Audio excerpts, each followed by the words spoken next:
नमस्कार, स्वागत आहे तुमचं माझ्या यूट्यूब चॅनलमध्ये.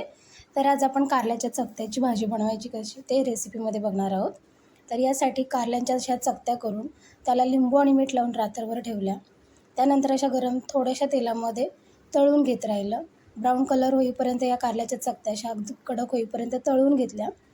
त्यानंतर या चकत्या काढून त्यामध्ये गरम तेलामध्येच जिरं घातलं. जिरं घातल्यानंतर यामध्ये बारीक चिरलेला असा भरपूर कांदा घालायचा आहे. कांदा चांगला लाल होईपर्यंत परतून घ्यायचा आहे. कांदा परतून घेतल्यानंतर यामध्ये 1 चमचा कांदा लसूण मसाला किंवा तुम्ही जो वापरत असाल तो मसाला वापरायचा आहे. चांगला तेलात परतून घेतल्यानंतर त्यामध्ये हळद घातली. तेही चांगलं परतून घेतलं.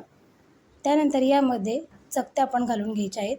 मीठ घालण्याची गरज नाही, कारण आपण आदल्या दिवशी मीठ लावून ठेवतो. त्यानंतर या चकत्या त्यामध्ये परतून घेऊन यामध्ये गुळाचा खडा घालायचा आहे बारीक चिरून. पुन्हा एकदा हे सगळं परतून घ्यायचं आहे. भाजी म्हणून हवी असल्यास पाण्याचा शिपका मारायचा आहे आणि फक्त तोंडी लावण्याचं असेल तर फक्त झाकण ठेवायचं आहे पाणी न टाकता. पुन्हा एकदा चांगलं हलवून घेतलं. तयार आहे आपली कारल्याची भाजी. धन्यवाद.